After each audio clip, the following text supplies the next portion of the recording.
तो hello everyone, welcome back to my channel Achiever Education. आज हम लोग देखने वाले हैं कि क्लास 12th हिंदी चैप्टर 4 लेकर आए हैं, जो कि मोस्ट वीवीआई क्वेश्चंस पार्ट 1 है। ठीक है, चैप्टर नंबर 1, 2, 3 हो चुका था और इस वीडियो लेक्चर में हम लोग चैप्टर 4 जो कि अर्धनारीश्वर है, इसके लेखक ऑथर जो हैं रामधारी सिंह दिनकर हैं। ठीक है, मोस्ट वीवीआई क्वेश्चंस 5 क्वेश्चंस का सेट रहता है दोस्तों। ठीक है, यदि इसका पीडीएफ लेना है तो आप गूगल क्रोम कहीं भी आप सर्च कर सकते हो अचीवर एजुकेशन। ठीक है, इसका वेबसाइट पर आप चल जाइएगा, फिर आप क्लास 12th में क्लिक कीजिएगा। ठीक है, ये क्लास 12th हिंदी का है, तो आप लोग को क्लास 12th में ही जाना होगा। उसके बाद ये सब्जेक्टिव टाइप क्वेश्चंस है। ठीक है, ऑब्जेक्टिव टाइप्स क्वेश्चंस उसमें मिलेगा, सब्जेक्टिव टाइप्स क्वेश्चंस मिलेगा, मॉडल पेपर्स मिलेगा, नोट्स मिलेगा। ठीक है, तो आपको सब्जेक्टिव टाइप्स क्वेश्चंस में जाना है, उसके बाद हिंदी सब्जेक्ट में चल जाना है। ये आपको उपलब्ध हो जाएगा सभी चैप्टर का। ठीक है, बातचीत चैप्टर हो गया, उसने कहा था, संपूर्ण क्रांति, अर्धनारीश्वर, ये तमाम चैप्टर सभी का क्वेश्चन आंसर आपको मिलेगा। ठीक है दोस्तों, तो आइए हम लोग शुरुआत करते हैं। ये कौन सा है? ये चैप्टर का नाम क्या है? अर्धनारीश्वर। ठीक है, अर्धनारीश्वर का वीवीआई क्वेश्चंस पार्ट 1 है। ठीक है, तो आइए हम लोग शुरुआत करते हैं 1 नंबर क्वेश्चन से।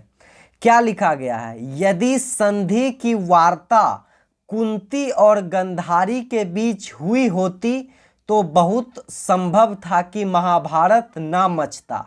लेखक के इस कथन से आप क्या सहमत हैं? आप कितने सहमत हैं? अपना पक्ष दीजिए, रखिए। ठीक है, और देखिए आगे, देखिए इसका आंसर क्या है। इसका आंसर यही है उत्तर, कि कुंती और गंधारी ये दोनों स्त्रियां थी, ये दोनों औरत थी। दिनकर जी के विचार से स्त्री तत्व सर्जनात्मक होता है। वह ध्वंस, विनाश, युद्ध जैसी पुरुषवादी गतिविधियों के समांतर सृजन, निर्माण, शांति और प्रेम आधारभूत तत्व है। ये क्या है? सृजन, निर्माण, शांति और प्रेम का आधारभूत तत्व है। कौन? स्त्री। ठीक है, अतः महाभारत का युद्ध 2 पुरुषों के बीच हुआ था। महाभारत का युद्ध किनके किनके बीच हुआ था?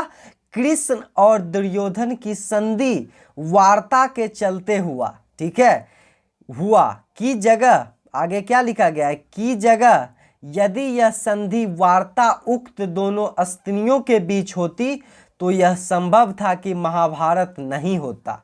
यदि औरत के जगह ये दोनों लड़की, ये औरत झगड़ा होता, ये दोनों के बीच, औरत के बीच, स्त्रियां के बीच, तो महाभारत युद्ध नहीं होती।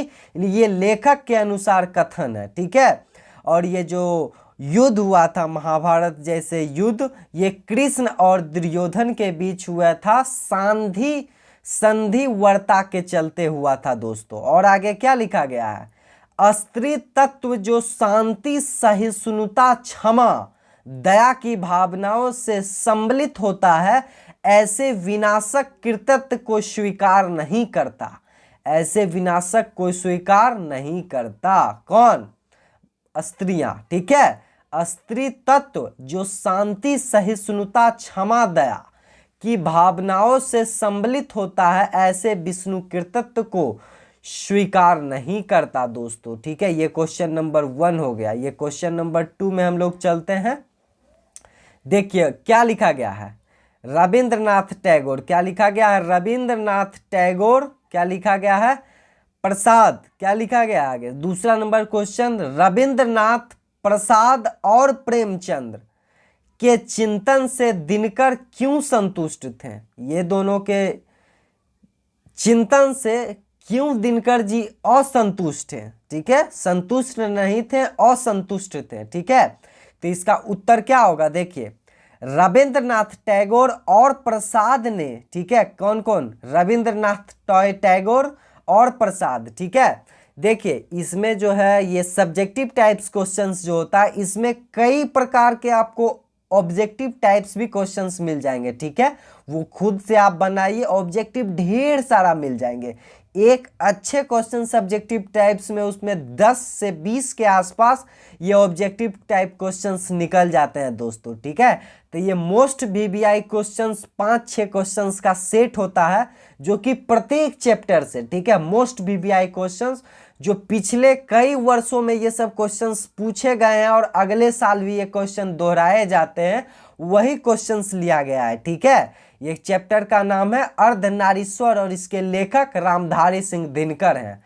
बहुत सारे स्टूडेंट्स देख रहे होंगे तो उनको मालूम नहीं होगा कि पीडीएफ कैसे ले, ठीक है। तो बहुत सारे स्टूडेंट्स कमेंट में भी करते हैं कि भैया पीडीएफ कैसे ले भैया पीडीएफ। तो गूगल पर सर्च कीजिए ना अचीवर एजुकेशन, आपको गूगल पर सर्च करना होगा अचीवर एजुकेशन, नहीं तो आप टेलीग्राम पर जुड़ जाएं, अचीवर एजुकेशन का ऑफिशियल टेलीग्राम से जुड़ जाएं, उस पर सभी वीडियो वेबसाइट का लिंक दिया जाता है, उससे आप डायरेक्ट मिल सकते हैं, ठीक है।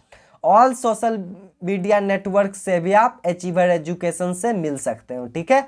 सभी पर ये अपलोड किया जाता है दोस्तों। और देखिए क्या लिखा गया, रविंद्रनाथ और प्रसाद ने नारी के प्रति अतिशय कोमलवादी और रूमानी धारणा प्रस्तुत की है। उन्होंने यह जोर देकर कहा कि नारी नर के जीवन में प्रेम, विश्वास, सौंदर्य, लालित्य की वाहिका है, ठीक है। कौन कौन सी वाहिका है?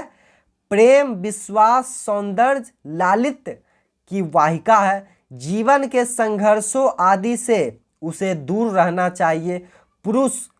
पौरुष पुरुषों के लिए है, स्त्रियां के लिए नहीं। जबकि प्रेमचंद्र भी मानते थे कि क्या मानते थे दोस्तों? पुरुष में स्त्रियां के गुण आ जाने से, देखिए एक बार फिर से दोहराया जाता है, पुरुष में स्त्रियां के गुण आ जाने से वह महान होता है। कौन बोल रहा है? प्रेमचंद्र जी, ठीक है। लेकिन स्त्री के पुरुष में गुण आ जाने से वह भ्रष्ट हो जाती है। ये बहुत ही अच्छे पॉइंट है, देखिए एक बार फिर से। जबकि प्रेमचंद्र भी मानते थे कि पुरुष में स्त्री के गुण आ जाने से वह महान होता है, पुरुष में स्त्री का गुण आ जाने से वह महान होता है, बट स्त्री में पुरुष का गुण आ जाने से वह भ्रष्ट हो जाता है। अतः उक्त चिंताओं में स्त्री के प्रति एक उपेक्षापूर्ण लीजी और पुरुष मानसिकता को देखकर ही दिनकर उनके चिंतन से असंतुष्ट थे दोस्तों, ठीक है। चलिए हम लोग तीसरे क्वेश्चंस की ओर।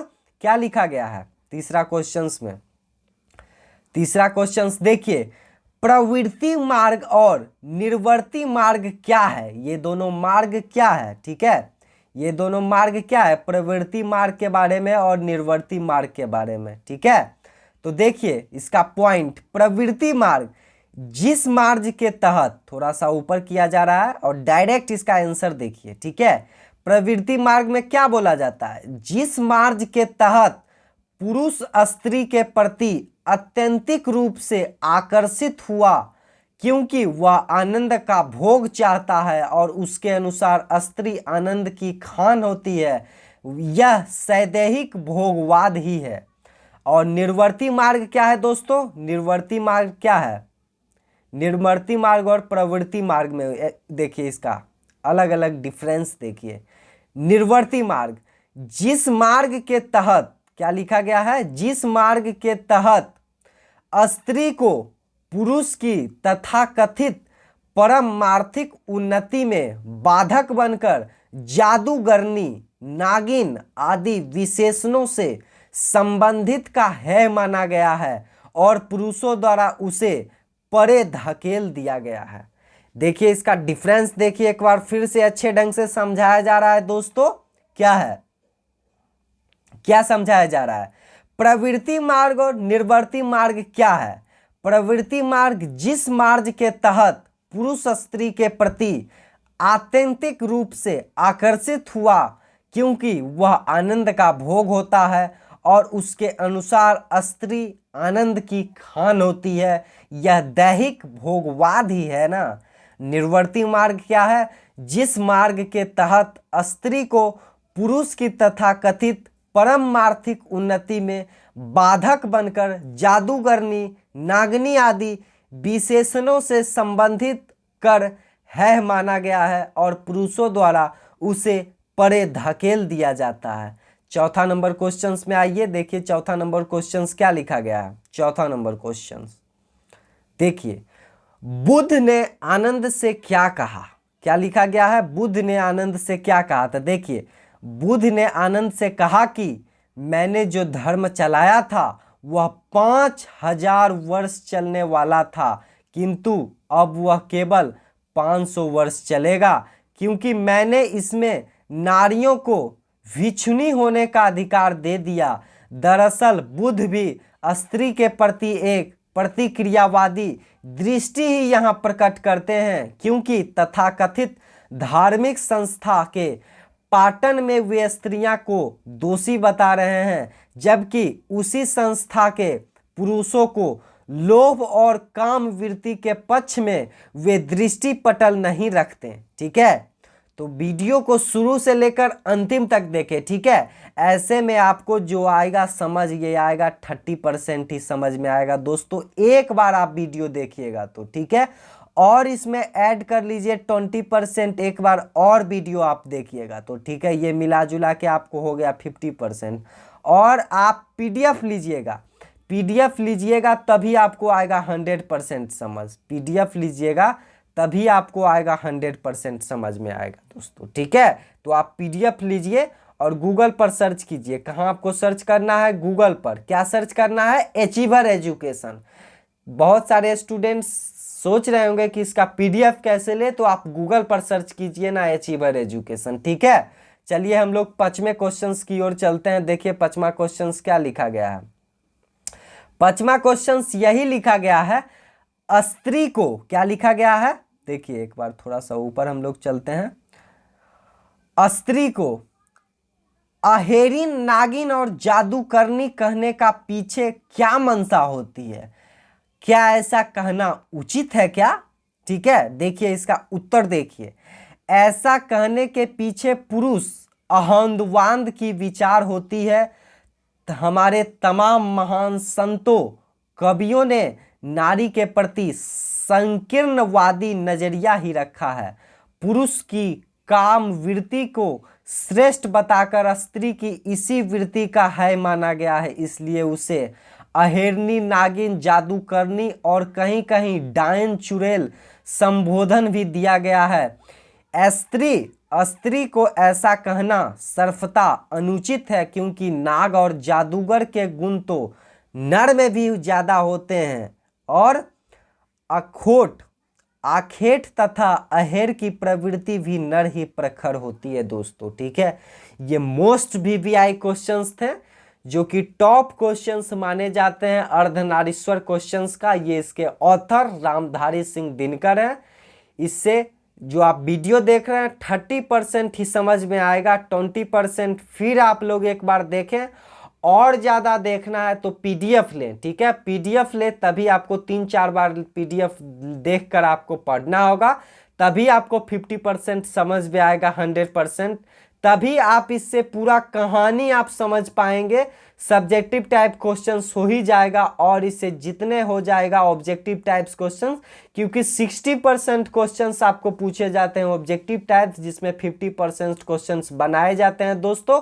तो ये टॉप क्वेश्चंस है जो आपको बिहार बोर्ड में अगले साल 2022 एग्जाम्स में पूछे जाएंगे, काम आएगा दोस्तों। ठीक है, तो आज के लिए इतना ही रहने देते हैं। अगले चैप्टर आपको जल्द ही प्रोवाइड कर दी जाएगी। आज के लिए इतना ही, बहुत बहुत धन्यवाद।